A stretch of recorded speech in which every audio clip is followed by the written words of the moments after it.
Hi, good morning, everyone. I see that people is joining. We have already around 70 persons in the webinar.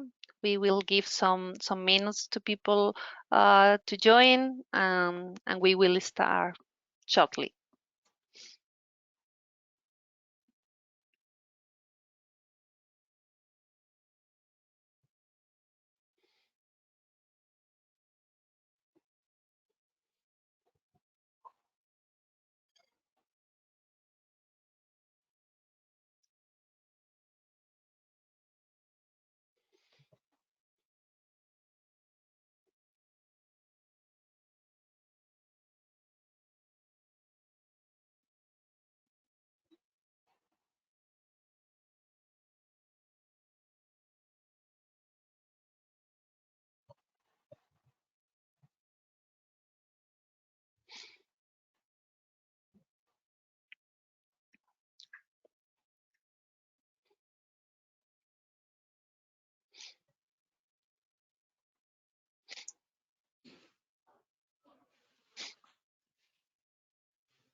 Okay, we are already more than 100 people on the call. We have some registrations for a little more of that, around 200 to 240.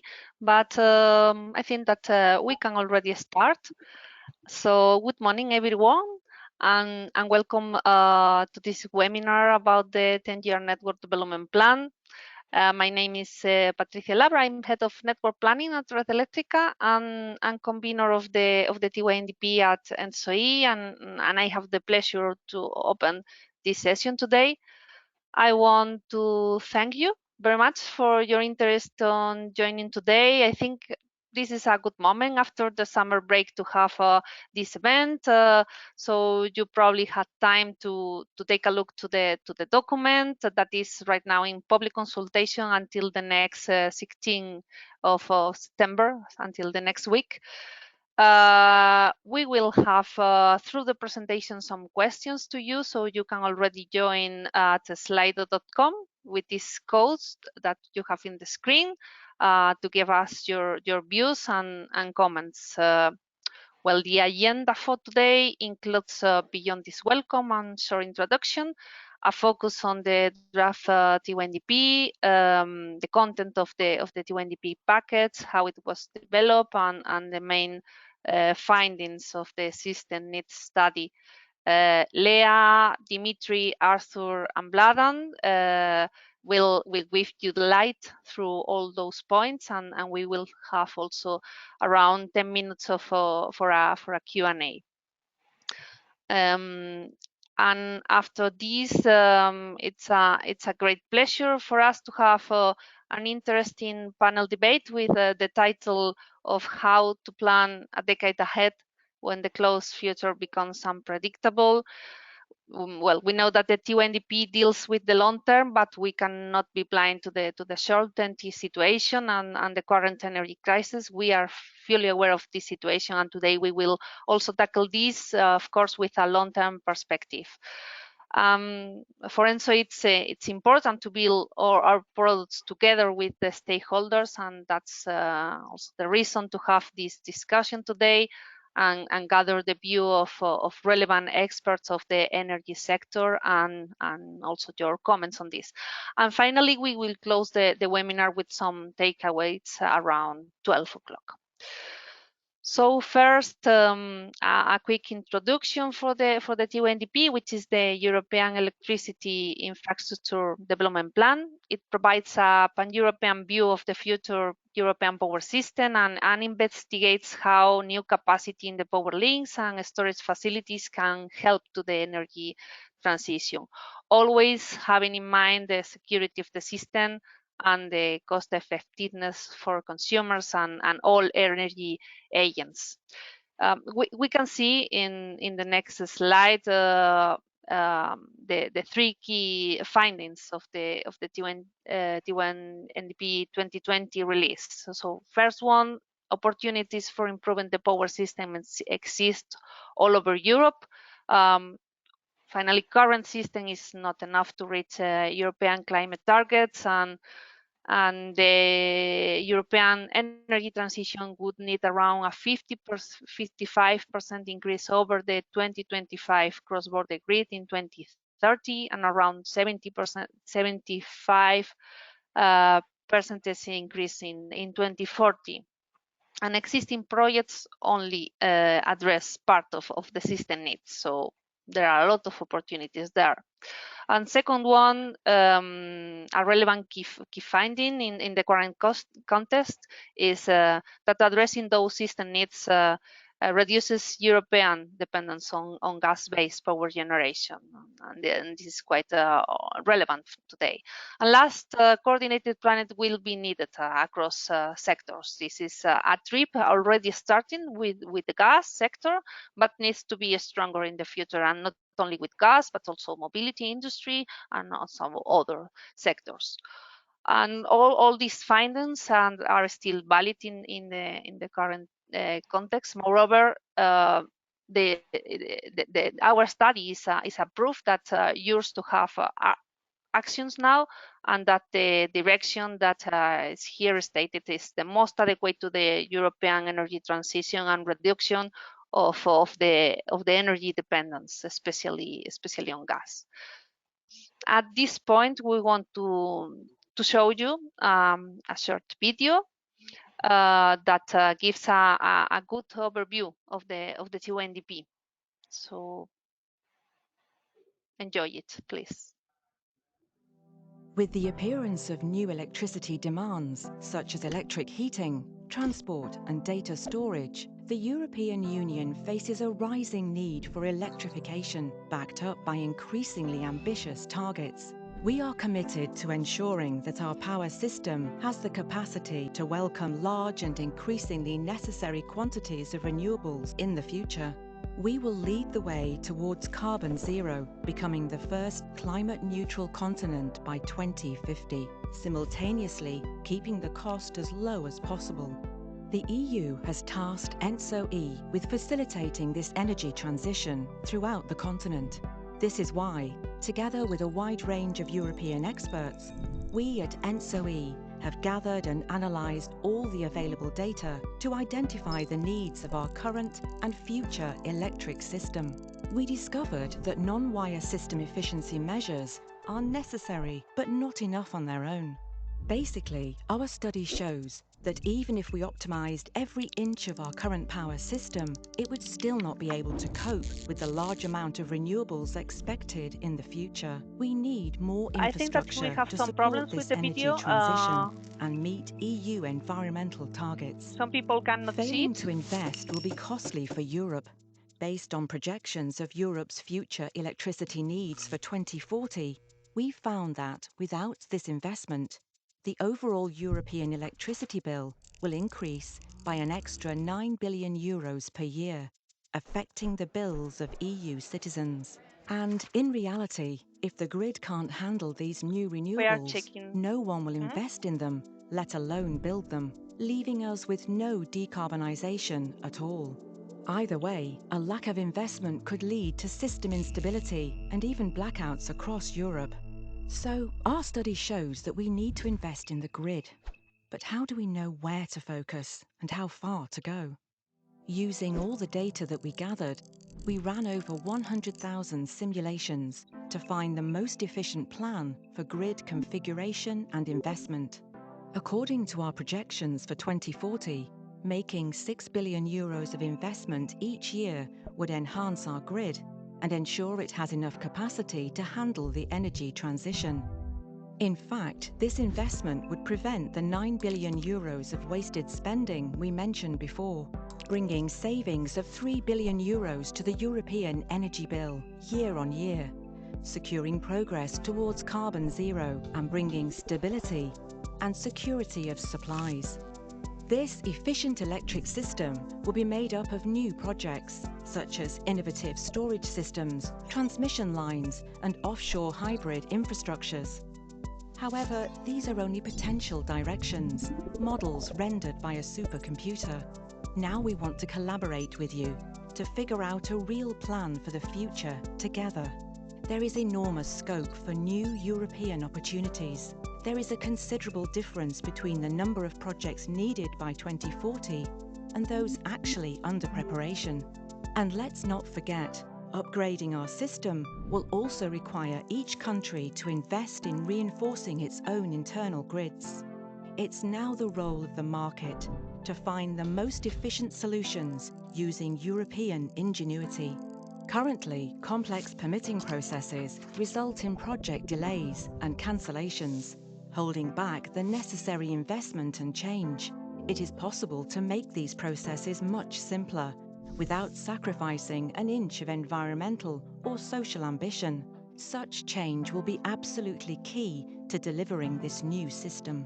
Now we're looking to policymakers, project promoters, and all European actors to help turn this vision of the future into a reality and create the world we want to live in tomorrow. A future where electrification, Europeans, and the planet can thrive and prosper together, reaching our target of zero carbon by 2050.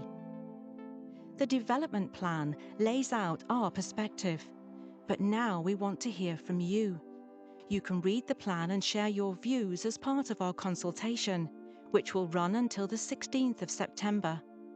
You can also head to tyndp.entsoe.eu for more information, or contact us at tyndp.entsoe.eu.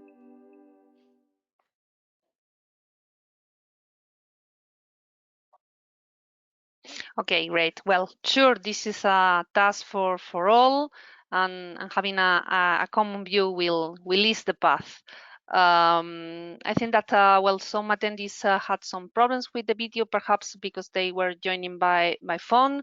I hope that you could solve it during the video, and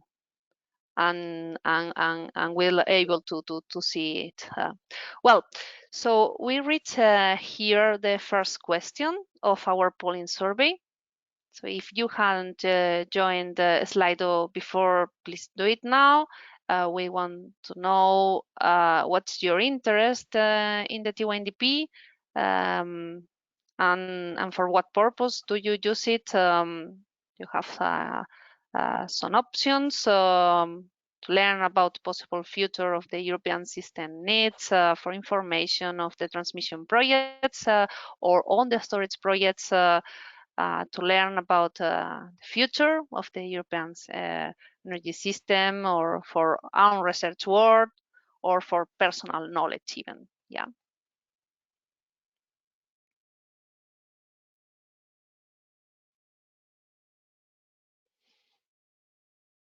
So for sure, your answers will help us to improve. I see that well, the main interest is to learn about the European energy system, the scenarios, and the system needs themselves. And as in the third position are information about the projects themselves and its cost-benefit analysis that is included in the Tiwandp. Oh. So go on with the poll, but I think that we can go on. And now I give the floor to Lea, the Tiwandp project manager at ENTSO-E, to start with the Tiwandp development process and context. Thank you, Patricia. So we started working on Tiwandp 2022 over 2 years ago, in 2019 actually, and the first step in our process was to develop the scenarios. So the scenarios, there are a set of plausible futures which we use to assess future needs and to assess infrastructure projects. So that was the first step. Then about a year ago, we moved on to the second step, which was to start our study on the identification of system needs based on the scenarios. So this study, the preparation of the study started sometime in the fall of 2021, and it only concluded in June of this year. The next step in our process was the collection of infrastructure projects. So we have had a public call for projects. So we have asked project promoters to submit to us to propose transmission and storage projects.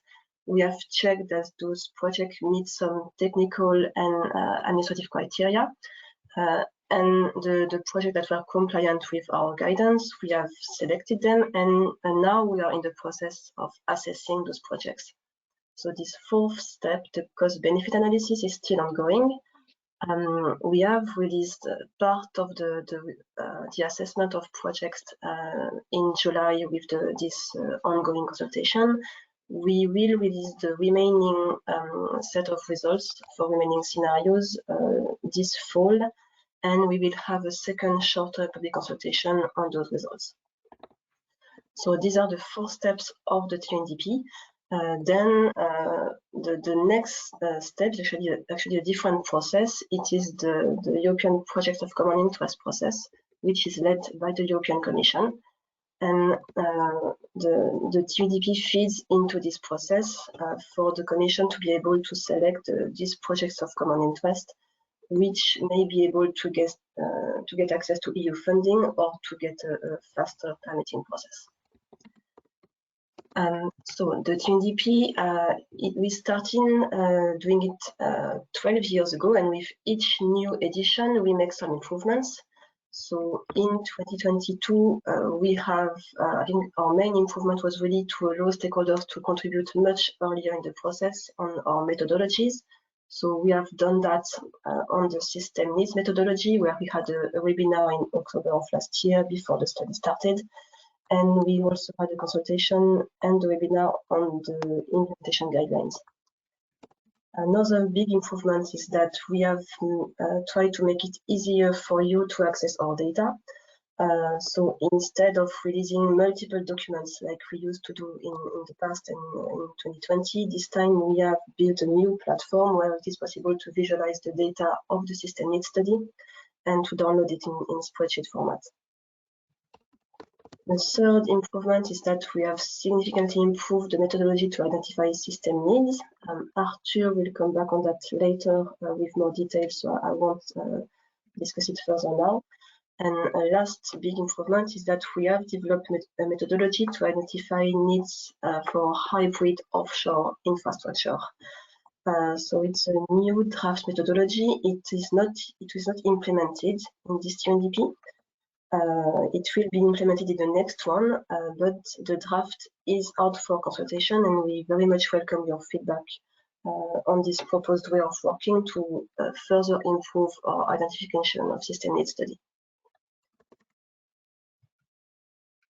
Now, a bit of an overview about what's in the TUNDP.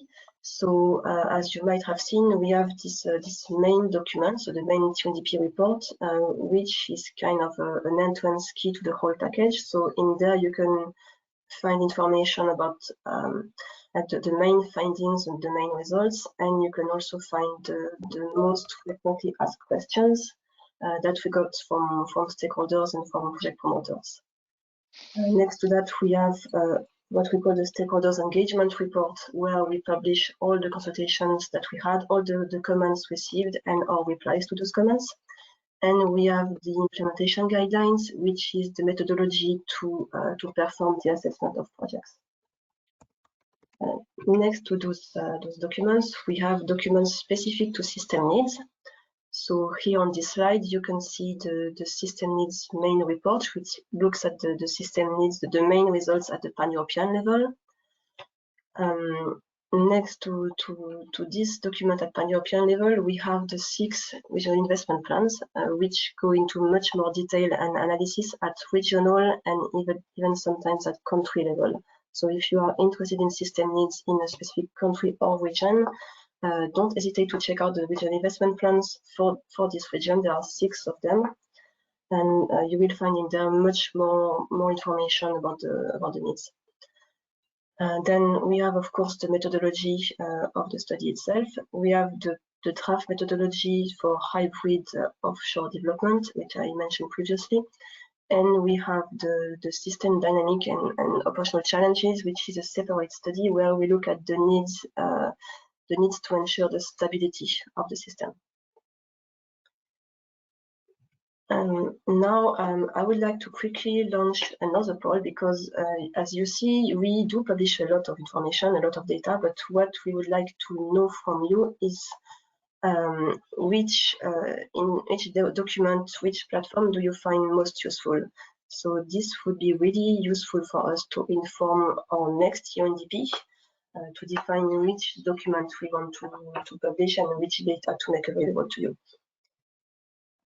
So I will show the Slido poll now. It's the same link as previously.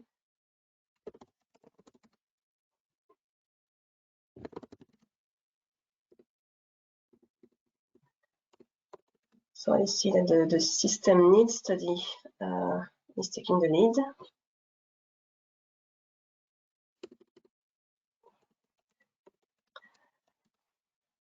I see that seems like the data seems to be quite useful as expected.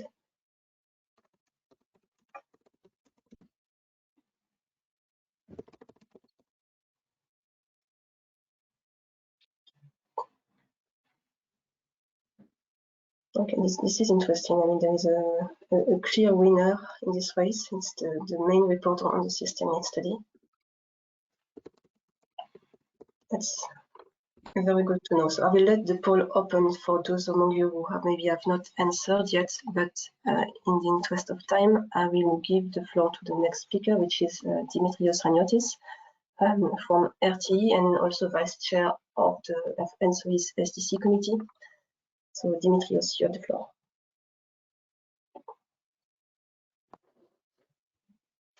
Yes, thank you very much, Leah, and good morning to everyone. Thank you for your presence in this webinar. My intervention would be mostly on the what has been recently occurring in Europe, and of course, our first thought is always to the human suffering that is going on, and the wish to end this thing as soon as possible.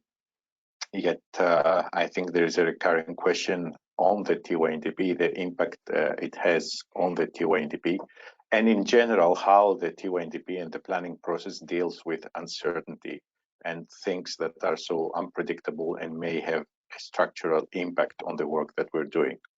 So as far as this edition is concerned, our approach has been not to update the scenarios per se, but to run additional studies, assuming that the structural impact that these events have would be on the prices of fuels, gas primarily.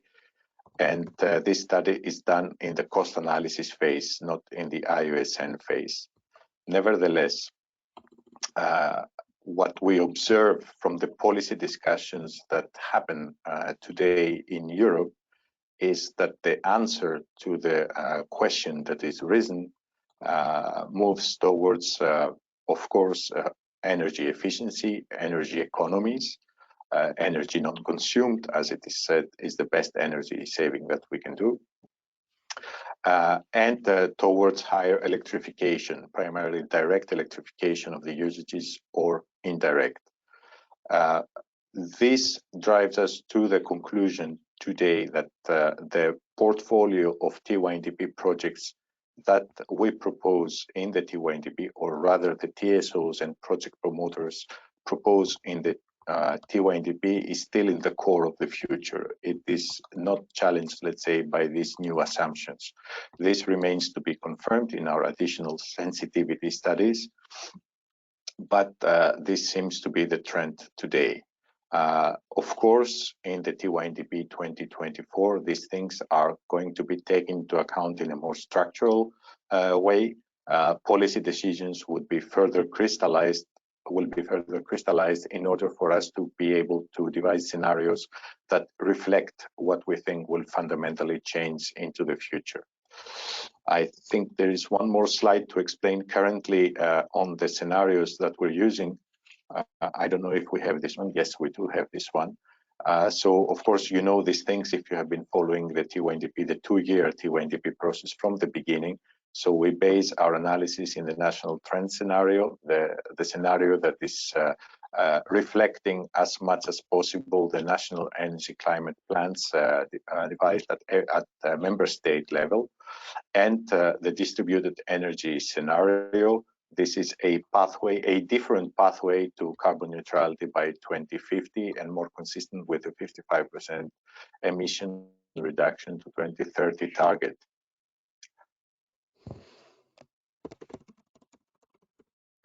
Sorry, I had an interruption. I hope it was not the same everywhere.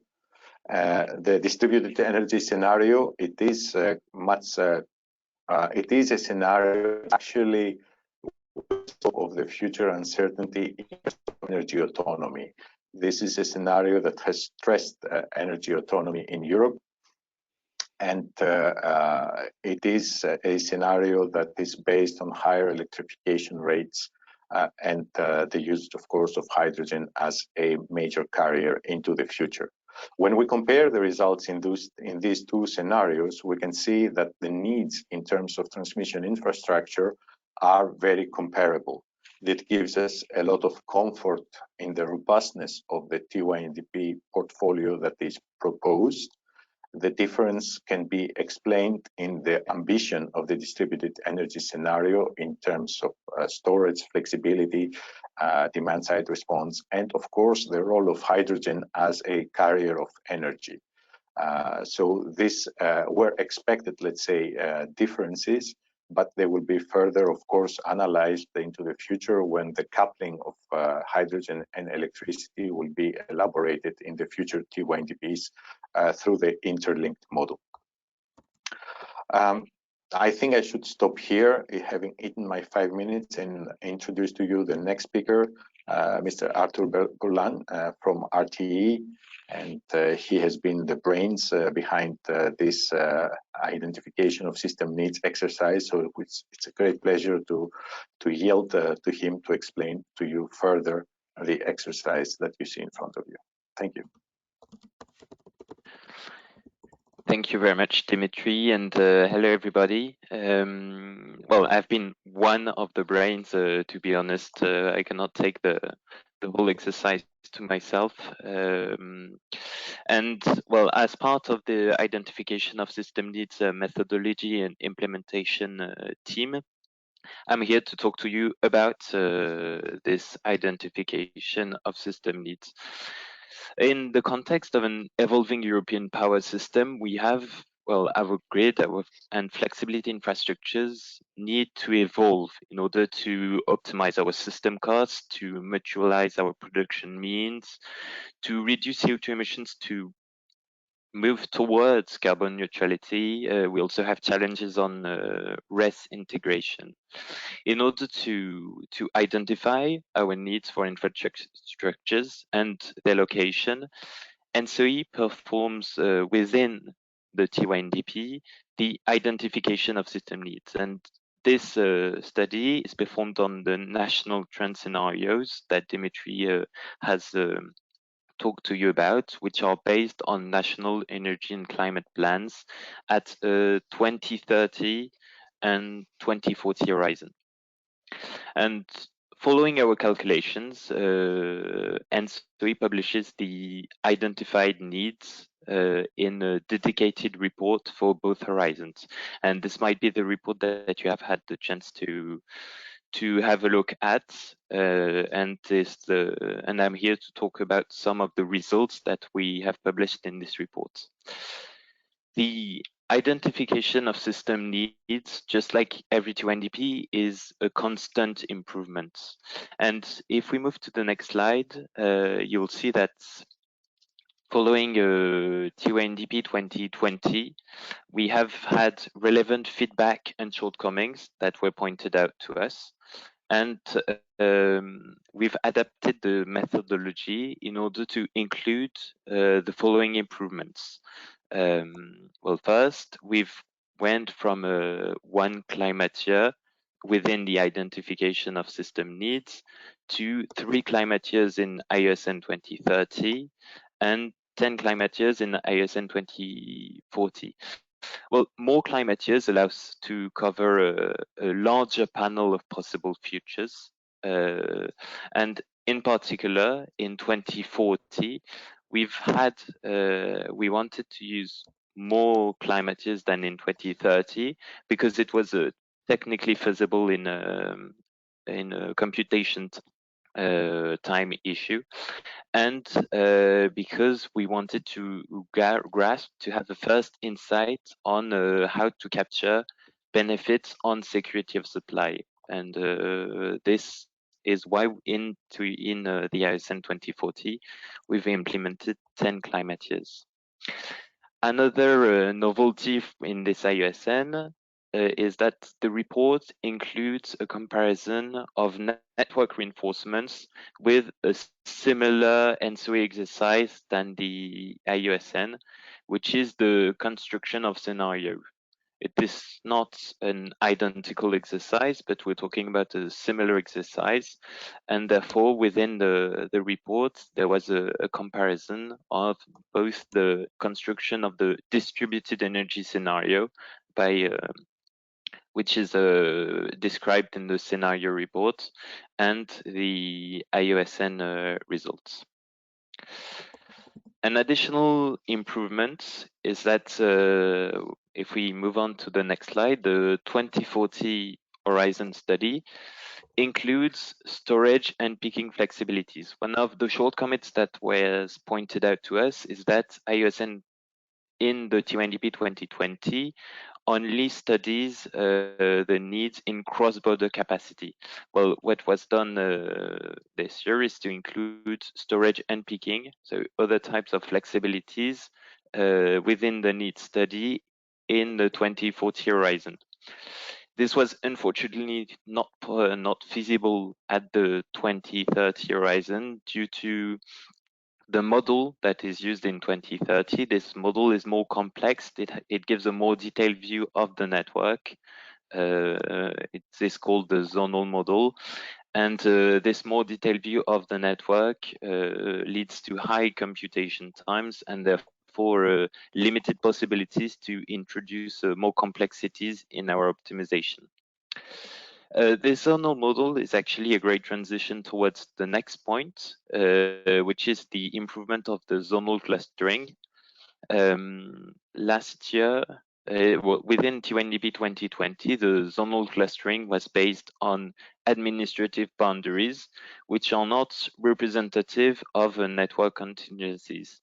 And therefore, this was updated for Tiwandp 2020, where the new clustering of the zonal model was adapted in order to take into account those grid contingencies, to be based on those grid contingencies, and therefore we have here a better model, way better model to model our networks.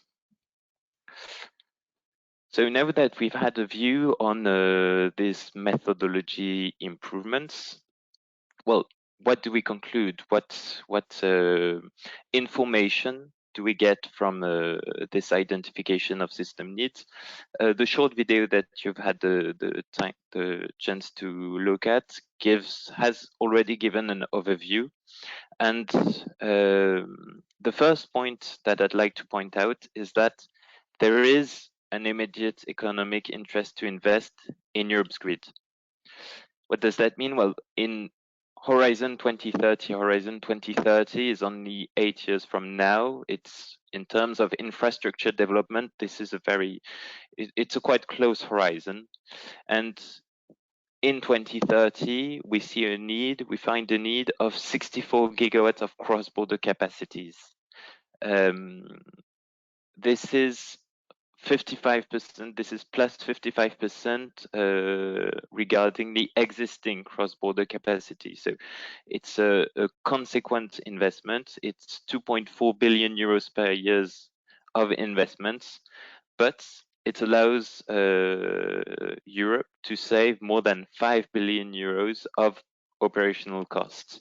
And this is due to a better RES integration, to fossil fuel replacements, but the point is those 64 gigawatts goes beyond what we have currently planned for the European grid development, and show that we have space for, and we have a need to invest in solutions right now. And those needs, those 2030 needs, have been confirmed by the needs found in 2040. This cross-border need capacity is confirmed in 2030, where it is even interesting to go further towards 88 gigawatts of grid development. And in addition to that, there is significant flexibility needs that have been found, that were identified, and that's composed with the cross-border capacity, a diverse portfolio of flexibility assets that will enable Europe to optimize the European system costs. It leads to savings over 9 billion euros per year. And it will also allow to ensure an adequate security of supply levels, and therefore continuous access to electricity throughout Europe. And this is also one of the big challenges of the coming years. So now, if we look at, well, here you have a map of the 2040 needs, but both for 2030, which you cannot see here, but both for 2030 and 2040 horizons, there are needs for infrastructures, but there are needs for infrastructures to reinforce the power system throughout Europe.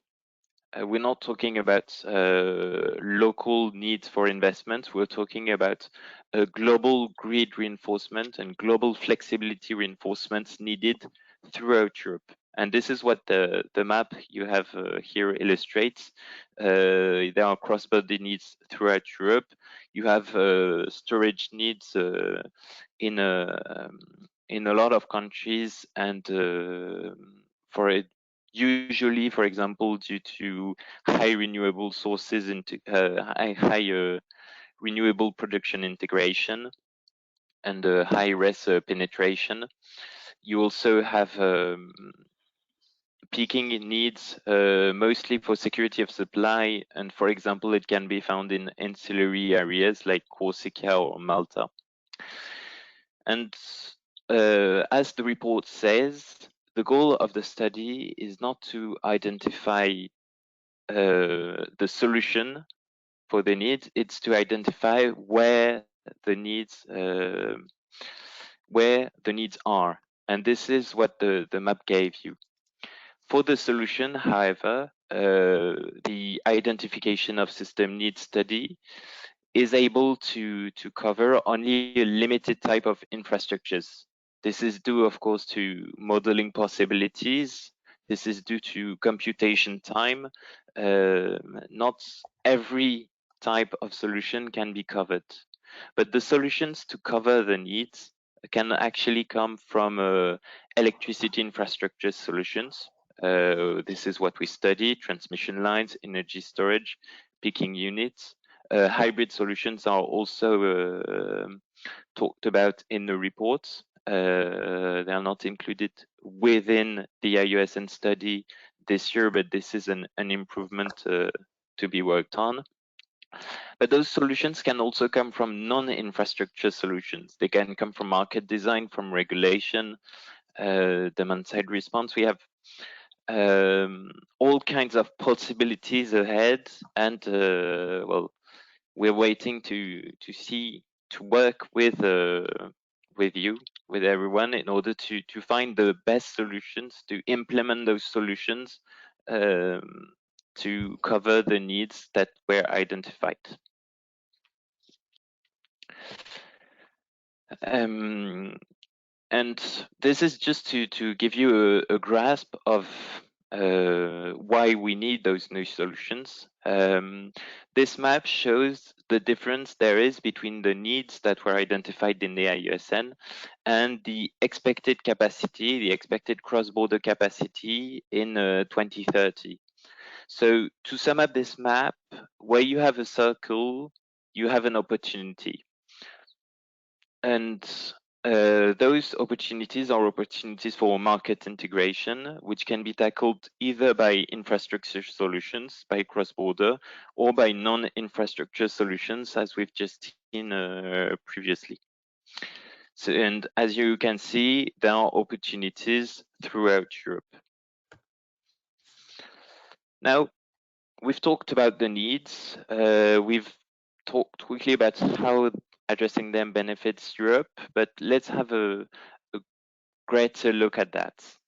Why should we invest in those needs? Well, if we stopped investing in the power system in 2025, this would lead to a higher EU energy bill. As we've seen, addressing the system saves between more than 5 billion euros per year in 2030 to 9 billion euros per year in 2040. And this will help us reducing the bill through system cost savings. You also have ensuring security of supply, so a continuous access to electricity for all Europeans, and this is enabled by, well, investing in infrastructures, peaking and storage units, but also investing in cross-border to mutualize our production means and reduce blackout risks. You have avoided curtailment through renewable sources integration, avoiding around 42 terawatt-hours of renewables per year means not cutting around 6,000 onshore wind turbines. So it's an opportunity for RES development and RES integration. You also have a big subject at the moment, a reduced dependence on gas-based power generation, reducing by 75 terawatt-hours gas-based power generation in 2040 if we invested in the needs. And those 75 terawatt-hours are actually electrical energy, so in terms of gas imports, it's around twice as much. And of course, there is reaching our CO2 targets, CO2 emission targets, which is enabled by developing the needs. If we have a more precise look at that, we can see that on the next slide, those reduced operational system costs and gas dependency actually comes with what happens when we invest in the needs, and that is we will have RES integration and low carbon, low cost production that will replace fossil fuels, so coal and gas. But this has only given you a brief overview of the elements in the needs report. You can also find there some elements on offshore renewable sources and grid infrastructure development, offshore grid infrastructure development. You can also find elements on the dynamic study, on the challenges of operating a grid and maintaining its inertia on with the high RES penetration. And for all those elements, unfortunately, I have to refer you to the reports to have more elements. And well, thank you. And I'll now give the floor to the next speaker, to Vladan.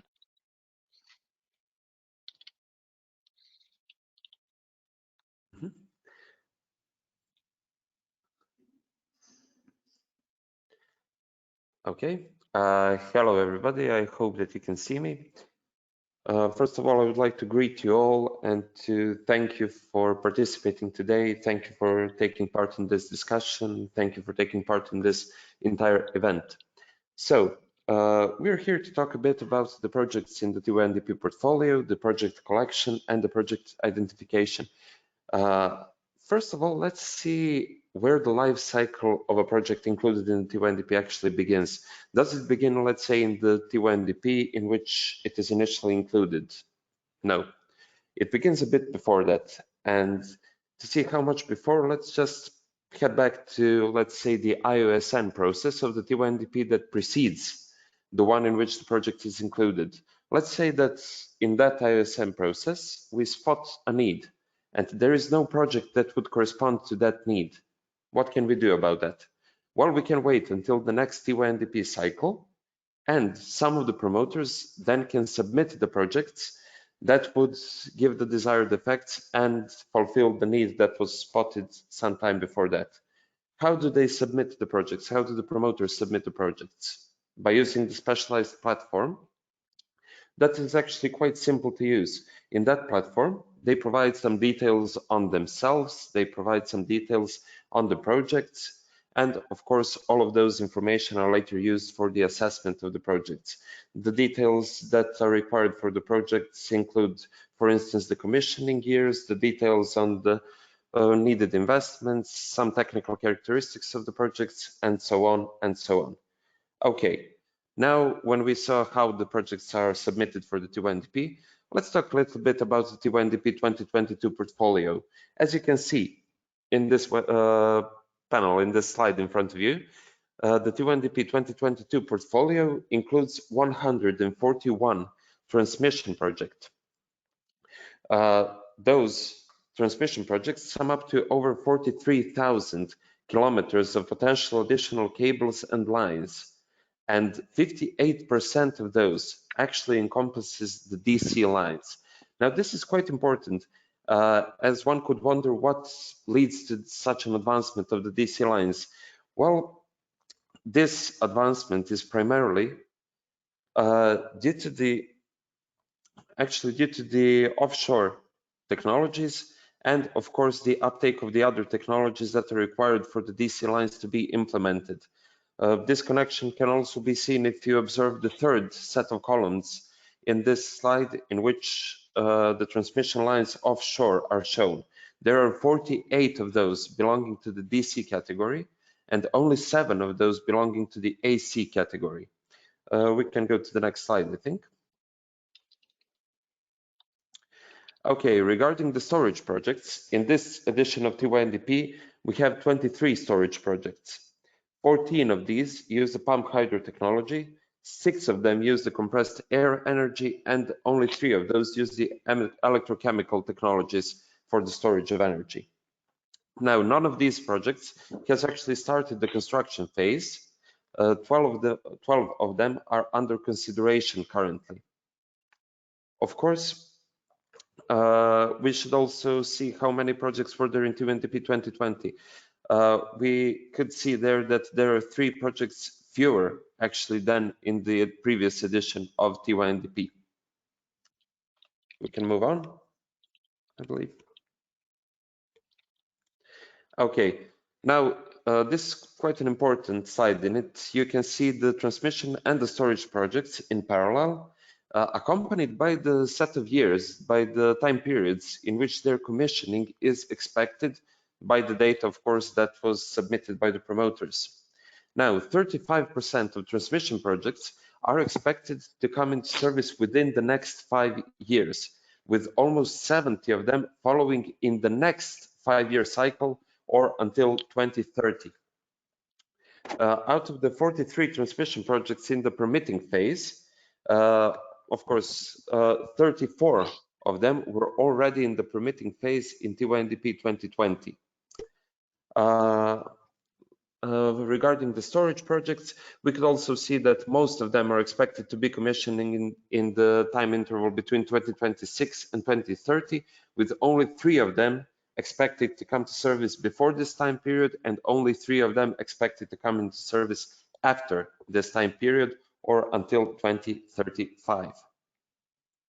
Okay, I think we can move on.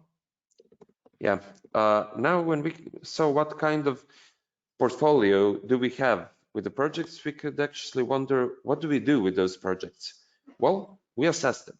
How do we do that? By using the CBA methodology, or the cost benefit methodology. What indicators do we use here? Well, as the name suggests, we use the benefits of the projects, which you can see on the left-hand side of this slide. We have, for instance, the socioeconomic welfare, we have the CO2 variation, the RES integration, the grid losses, system stability, and so on and so on. Of course, we have to evaluate the other side as well. So we also assess the costs of the projects, both the CapEx, or the capital expenditures, and the OPEX and the operational expenditures. Along with those, we also assess the residual impact of each and every project. So those are environmental impact, the social impact, and of course the other impacts that can be put in this category.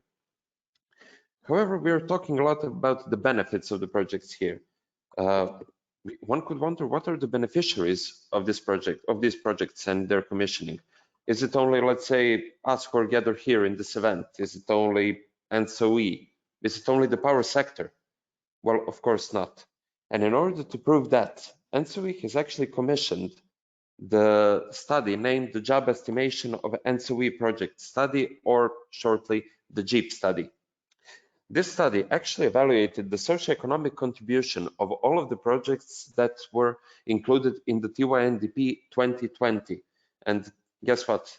They're actually beneficial for more than just power sector. First of all, we could say that the capex required for commissioning of all of these projects is 142 billion euros. Of course, this seems like a lot. This is a lot. But what do we get back from that?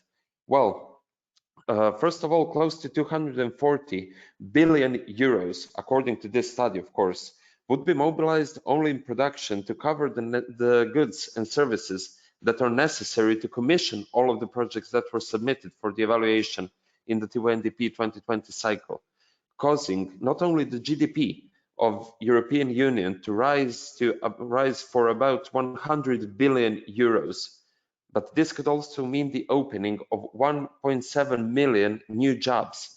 And of course, the public administration revenues, only through the tax collection, could reach up to 45 billion euros.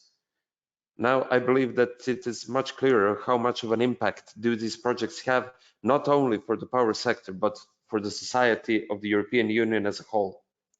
Of course, let's get back to the cost-benefit analysis that we mentioned before. How do we do that? How can we determine the benefits of the projects when we, of course, have the costs that are necessary for the commissioning? Well, by doing the simulations. How many simulations do we need? A lot of them. We need to do the market studies, we need to do the network studies, we need to do the security of supply studies. And only for those, we need to do above 100,000 simulations. Of course, this is a large number, but it's not so terrifying. But when we figure out that we need to do that set of simulations for each hour within a year, and that's the number of simulations need to be multiplied by 8,760, we get above 1 billion of instant renderings of the European electricity system that needs to be performed only for the one cycle of Tiwandp and for the evaluation of the projects that are included in that cycle. That is quite a number. Now, if we move on, we can actually see, what do we do with the obtained cost-benefit analysis results? Do we hide them? Do we, I don't know, stow them somewhere just to pull them out when we need them? Of course not. We're fully transparent about this. All of this data is actually publicly available. How? By accessing the project sheets of the Tiwandp projects. Every project that is included in the Tiwandp portfolio has its own project sheet in which the information on it is distributed in 3 separate pages. The key information, the project description and context, and the project assessment. First of these actually offers some of the basic information of the projects and is actually some sort of a meet and greet with the project. For someone who never knew anything about this project before, this could be a good starting point. Then we could go to the project description and the context, in which more details about the projects are actually given. And then finally, we have the project assessment page, in which the cost benefit analysis results of each project are included.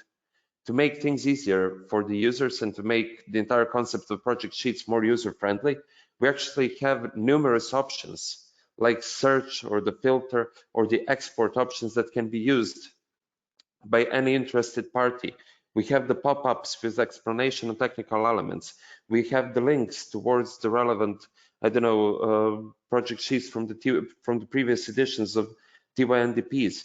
So yeah, we have quite a user-friendly environment here, making the gathering the information on certain projects quite easy for any interested user.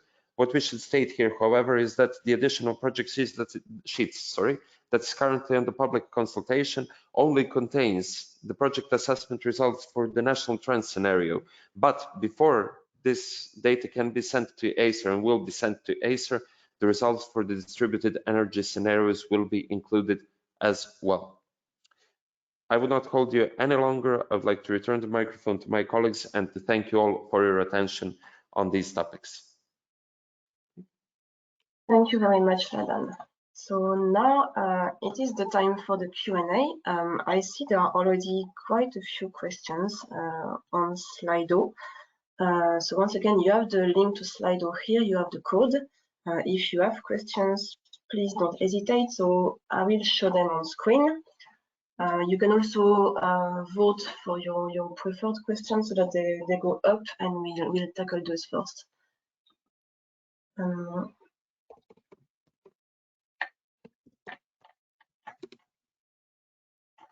So I think this one actually I've answered in written, so I'll just mark it here. Okay, let's tackle this first one. Does hydrogen as major energy carrier reduce development needs of electrical high voltage transmission infrastructure? Who would like to give a short answer to that one?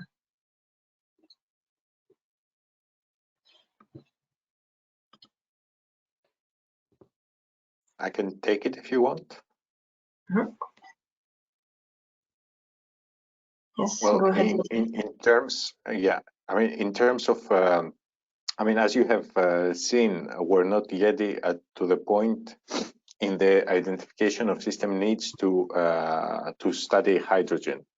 However, this is very much advanced and is ongoing into the scenario building exercise for elaborating the scenarios. To answer your question, yes, in theory, transmission of energy can occur either through electric lines or hydrogen, depending on how the hydrogen is produced and what is the end consumption. But to have a real answer to your question, we need further information, especially the cost structure of hydrogen and of hydrogen pipes, and let's say the interlinkage between methane and hydrogen infrastructure. So at this point, I think we can give you only a theoretical yes.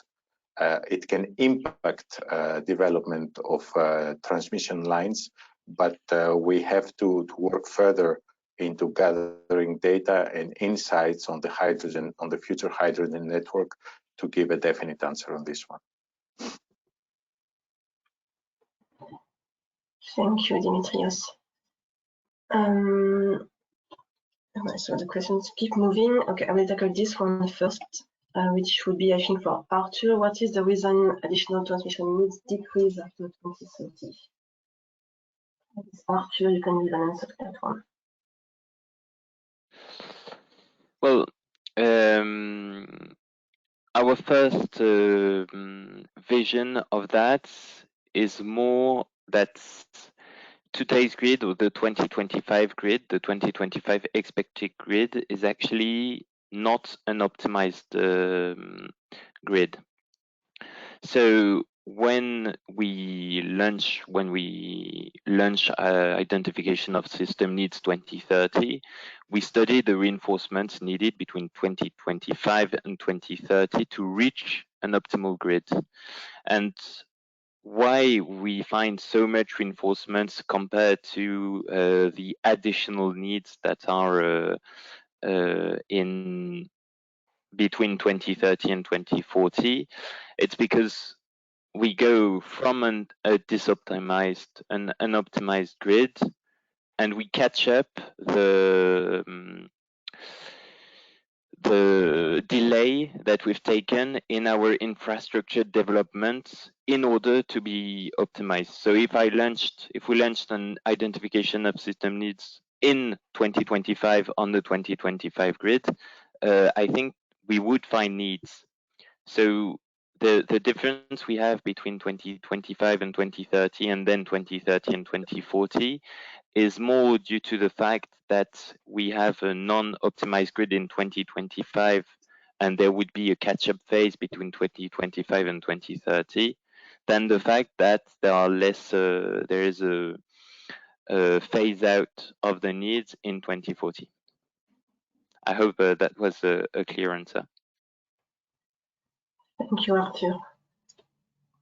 So next question, yes, of course, we will share the slides.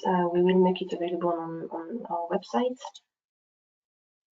Then, considering the need of cross-border transmission projects, is there any standardization concept being discussed by TSOs? So I think this question goes beyond Tiwandp. I'm not sure we have can really answer to it now. My first idea would be to turn you towards network codes. But maybe we can send you publish a written answer to that question right now, because I think it's a bit outside of the topic today.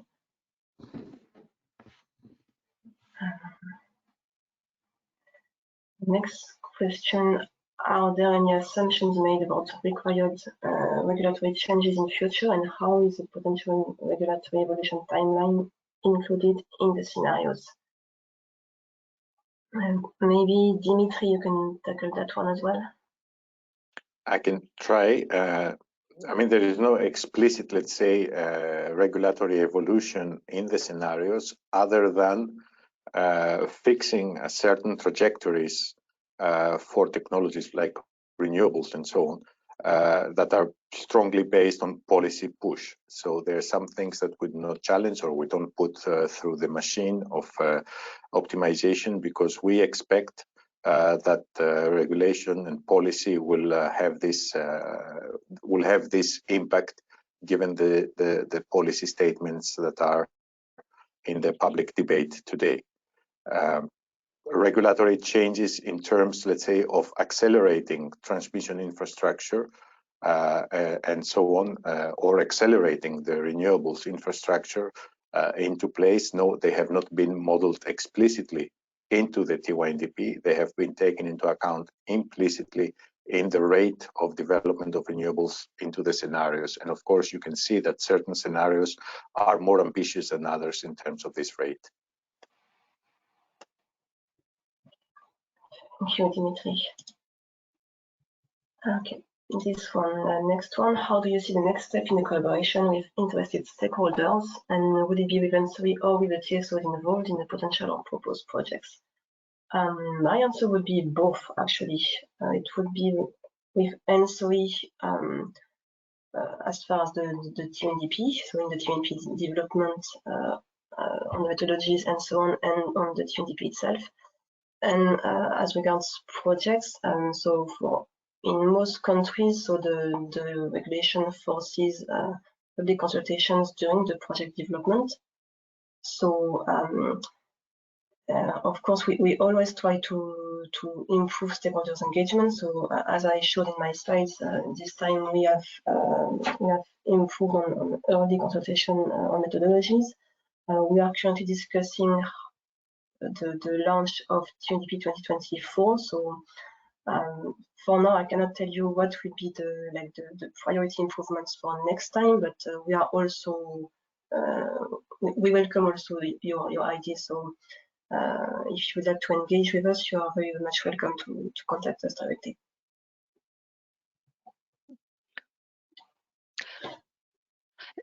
Lea, if I can also complement to this question, I would insist on the that both ENTSO-E and TSOs are complementary and necessary to keep in contact, and not for the project, especially going only to the Tiwandp is not enough. But because usually the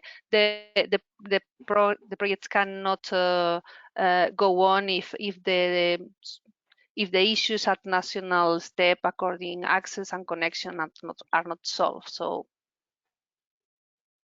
as you said, both are complementary and necessary. Yes, thank you, Patricia. Next question: how are delays in national transmission and distribution being factored in the estimation? Were this part of the inputs by TSOs, DSOs, and NECPs?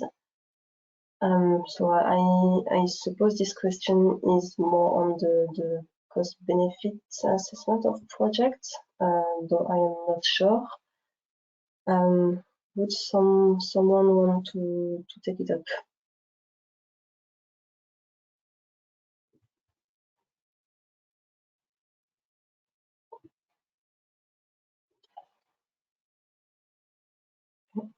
If no one volunteers, all I can say is that we do collect data on commissioning years of projects. So of course, it can evolve from one TNP to the next, and then we update this information.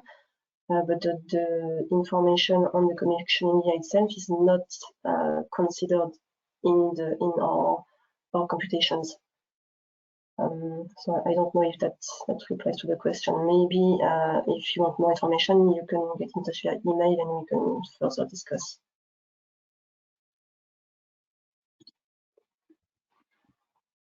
Okay. Oh, sorry, I passed the question. I didn't mean to, but I will try to remember it.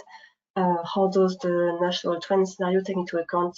Does national trend scenario take into account the Repower EU and Fit for 55? Who wants to give an element of answer on that one? Maybe Dimitri, as this was partly covered in your slide. Sure. As I said in the brief statement in the beginning, the national trends is a collection of the national energy and climate plans as they were known and approved or close to approval by the time we were putting together the scenarios in 2020. That being said, it's quite difficult to have a yes or no answer to this one because the collection of data we did was not a full energy system collection of data. The national trend scenario is an electricity and gas scenario, so we don't have a complete view on the overall system to have a statement on whether it reaches targets or not. Yet it seems that given the latest development, it is not as ambitious, or it is not on a reasonable path to being as ambitious as the future implies. And that's why in the next Tiwandp exercise, we will re-examine our approach on this national trend scenario and see how to better achieve its consistency with the new targets that appear in the debate today. Thank you, Dimitri. The next question: what is the reasoning behind the very low number of electrochemical storage projects, and is the number of projects expected to increase towards 2040? So as I said, we launch a public call for projects, and promoters choose to submit their projects to Tiwandp or not. So I mean, what I mean here is that it's not ENTSO-E who decides how many battery storage projects there will be in the Tiwandp. This time, I think we have 3 battery storage projects. Scenarios towards 2040, they all foresee increase in battery storage. So it seems logical that, or at least it is to be hoped that promoters will also start developing more battery storage projects, and therefore in future Tiwandps we would be assessing additional battery storage projects. So I hope that replies to the question.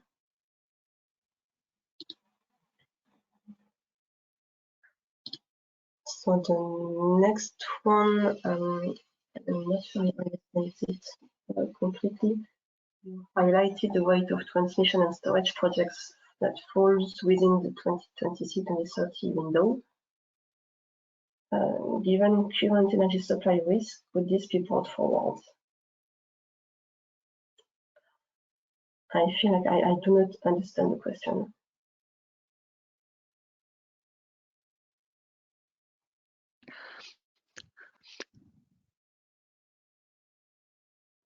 So Lea, is this the yeah, I would interpret that that mentions that there are a lot of projects in this time period between 2026 and 30, and for sure, if they could be commissioned before that, what they are expected would be good for the energy transition. But we know that projects take some time to be commissioned. According to the reports that we have every Tiwandp, we know that that some of the barriers, not barriers, but some of the concerns that those projects have to be commissioned is the permitting, and that's a point that involves administration, well.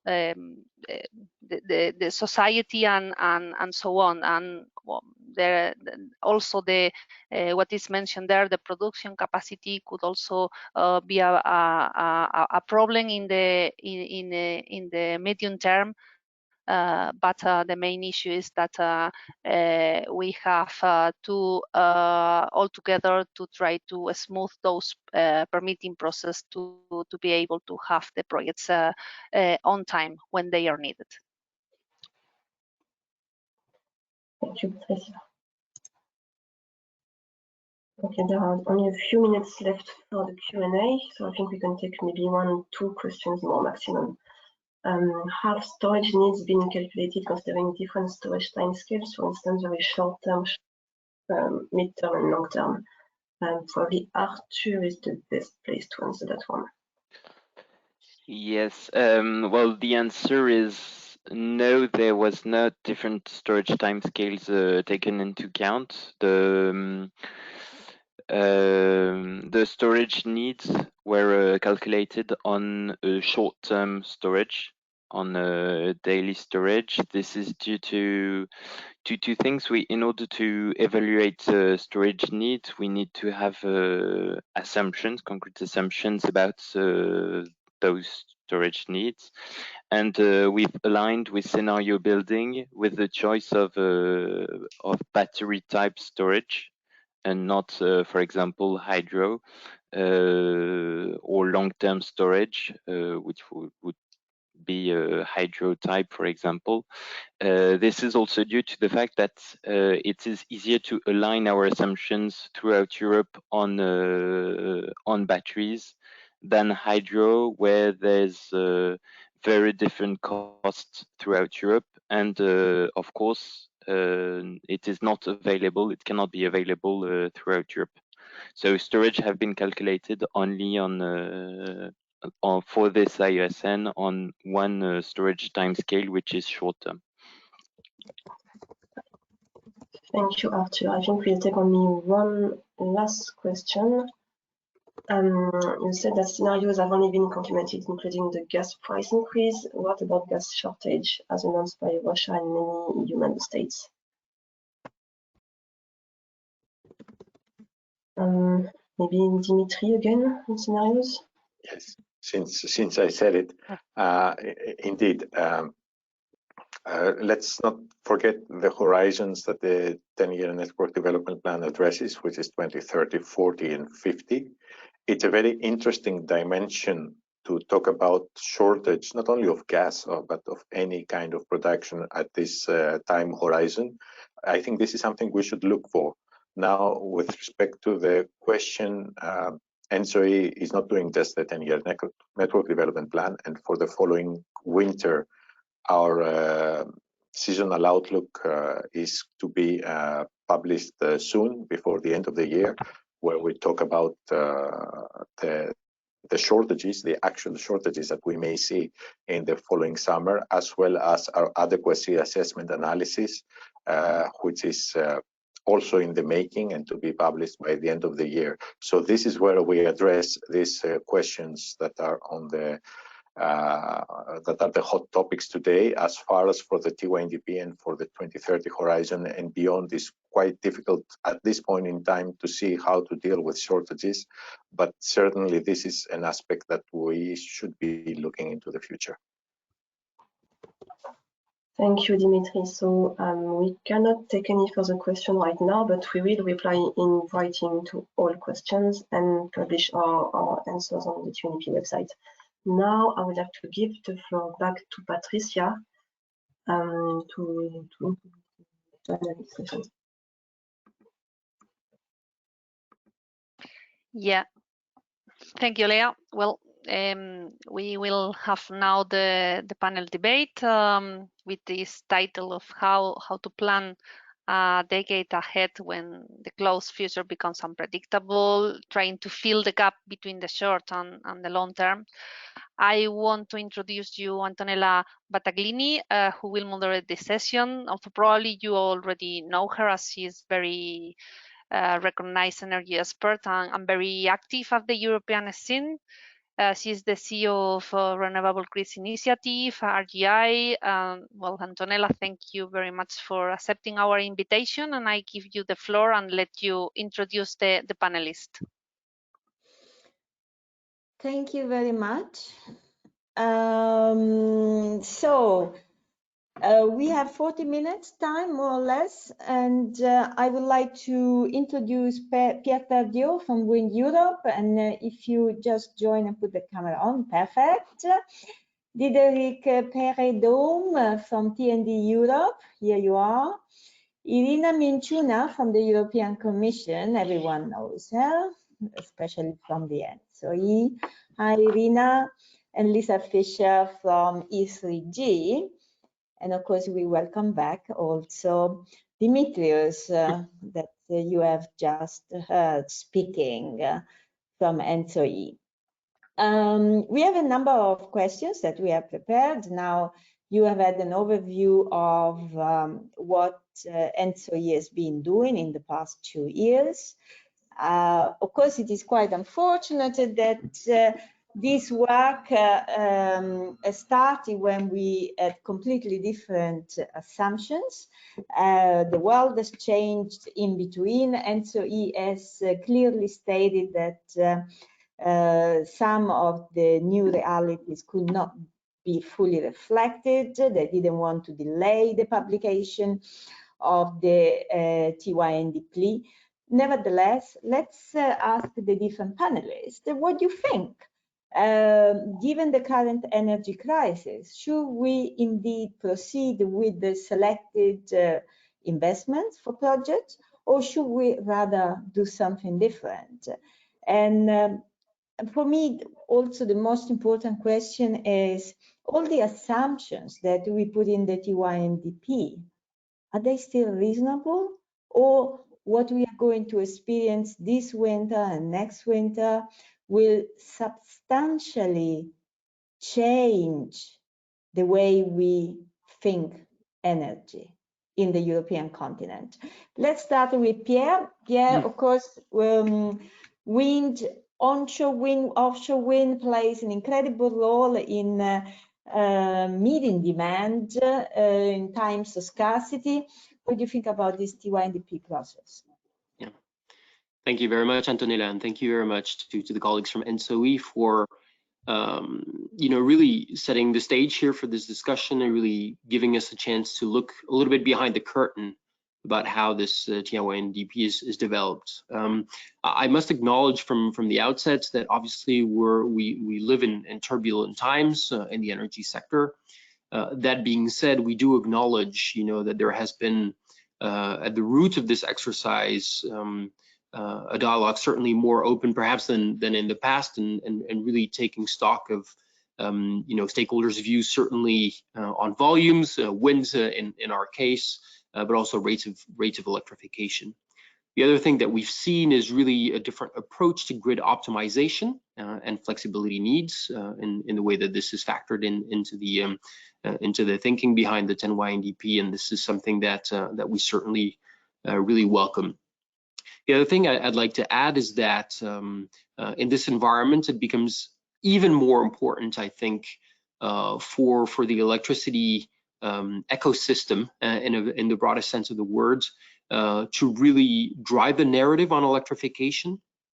And I was very pleased to see the video that you shared at the start of the event and the narrative behind that, because I really think that this is part of what we need to do collectively to get to a landing point where policymakers, broadly speaking, understand that electrification and putting renewables at the core of the energy system is really central to the cost-effective and energy-efficient decarbonization of yeah, sorry to interrupt you, but electrification, of course, we in our bubble, we are fully convinced on electrification, but this doesn't seem to be really hitting the Commission, especially the President, Cabinet, and all the other high flying.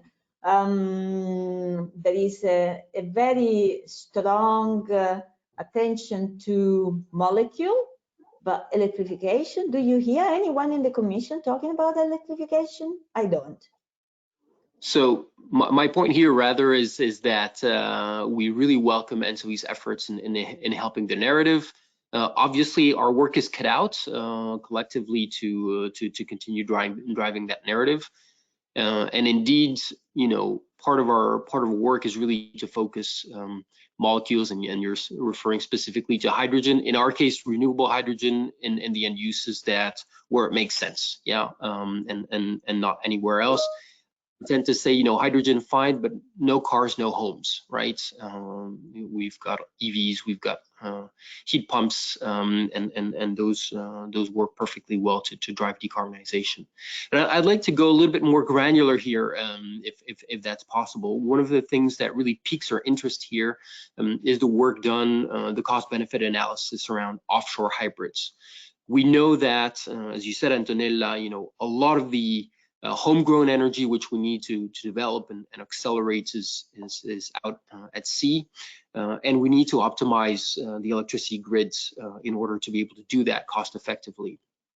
Now, the good news is that with TEN-E and the planning per sea basin, this is something that needs to happen. And ENTSO-E plays a very important role with its cost-benefit analysis of offshore hybrid assets. But in our view here, the way that the exercise is being done is slightly truncated, because what the CBA as it stands is comparing is basically a normal interconnector, not really considering offshore wind farms out there, and comparing this to basically what ENTSO-E considers to be an offshore wind hybrid asset, which is basically a simple cable connecting an offshore wind farm to a second market or connecting to offshore wind farms. What the CBA analysis is not considering for the time being is what we would consider offshore hybrids, which is a project that from the start integrates an interconnector and generation capacity with the view of feeding into 2 or more markets. Why is that important? Because offshore hybrids really, save space, they save money, and they help to manage the energy system. And by having this genuine cost-benefit analysis, looking at projects that are conceived from the start as offshore hybrids, then you potentially, open the door to accelerating permitting, and also questioning the market arrangements that might help unlock investments in these. So Pierre, this is an open ask, a direct ask to ENTSO-E in particular to actually work on this CBA, and it is very urgent because obviously there are massive investment decisions that have to be taken. both for offshore wind, but also offshore grids. And of course, the CBA would inform these investment decisions if it was there. Okay, and so you will have to respond on that. Yes. Okay. I will just close with that. It's obviously a changing, current way of thinking. But as President von der Leyen said recently at the Baltic Summit, now offshore hybrids really need to be prioritized. They're absolutely essential, and we really count on ENTSO-E to move forward on that. Thanks. Great. Pierre, you know me, I always interrupt. So, no problem. Just to have a bit of dynamic conversation. Diederik, you are my next one. And of course, you bring different perspectives. I think your industry is affected like anyone else. You are an integral part of the energy discussion. What is your opinion about the work of ENTSO-E, about the Tiwandp, and what should we be doing for the future? And of course, Pierre, you did not answer my question about whether this energy crisis is going to fundamentally change the way we think energy. Let's see whether some of the next speakers will do it. Very good. Thank you very much, Antonella. Thank you very much also to the colleagues of ENTSO-E for having us on this this panel. And let me start by just expressing my great admiration of the work that the team has done, because it's a tremendous piece of work, as we've seen with from a lot of people. So compliments to that team within ENTSO-E and in the TSO community. And I think it's as Pierre said, it's a very good scene setter for this discussion. Now, jumping straight to your question, Antonella, are the assumptions challenged? Are they different from, let's say, 6 months or a year ago? Possibly, but I think where I'm sitting, if you would ask me what would need to change, I think I would be hard pressed to do that at this stage. I think it's a very kind of volatile environment. Still, I think the overall direction of travel that the Tiwandp sets, I think is a good one. But of course, I mean, in the situation we are in, we need to kind of keep in view what is happening and how that could change the assumptions and thus the outcomes of the modeling that ENTSO-E has done. But I full trust that the ENTSO-E team is doing that on a constant basis. So in terms of also kind of what's linked to that, I think one of the risks that I could see of the current situation, with, of course, a key focus at this moment on alleviating the pressure on consumers, households, and industry of those high energy bills. I think that's the short-term focus at the moment. And of course, there is a risk that, of course, the attention moves away from things that we're discussing here, which are not for today, tomorrow, but rather a little bit more midterm. And I think it's very important to kind of push the narrative. And I think I agree with Pierre. I think the video does a very good job. And I think there's some additional material in the slides that we've seen today that I think we need to use in a more ongoing communication effort to stress the need for more electrification, and not just the need, but also the benefits that it can bring. At the same time, we should also be very clear and honest about that these things will cost money, and that it's not going to be for free. So I think there is a communications element, which I think in the current context is very very important.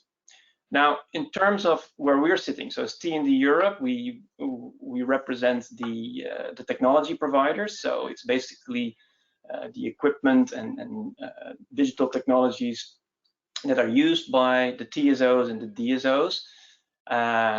And so for us, the Tiwandp is very much a an outlook on what to expect in terms of what are the needs, what are the demands that the TSOs will push towards the market when it comes to equipment for realizing those projects. And I think here is one kind of central call from our members, is that we now have, let's say, an overall picture. It's not the end of the process. We appreciate that. But I think it's going to be very important to also start going into more detail, become more granular, to pick up a word Pierre just used, to enable our industry, our members, to make decisions about their manufacturing processes. Because by the looks of it, if you look at the world today, we're going to need more grid. We're going to need to replace aging equipment. We need to reinforce the grids. We need to have more automation and more digitalization to be able to have a flexible grid. And we need grid expansions, which is, say, one of the prime topics in the map that we've seen today. So their investments covers a lot of different activities, but all of them require some sort of an input in terms of a new transformer or a new energy management system for the network operators, and these need to be manufactured. And so you are saying that the work of ENTSO-E is providing a clear outlook for your industries and for investment decisions. And of course, we need a massive expansion of the electric system and not only. And so you have a rosy way ahead, although there are some very strong constraints on the supply chain. So you will need to manage and prioritize. Exactly. And so I'd like to qualify slightly your optimistic summary. Yes, it gives a direction of travel, but of course, at this stage, that's not enough for our members to take decisions on building new factories to meet the demand that is necessary. For that, we need to go into more detail. We need to kind of work with the TSOs, with ENTSO-E, in kind of trying to break down what is needed when, so that we can start planning for that. And I think that's become more important than ever. Sorry? Are you not asking too much?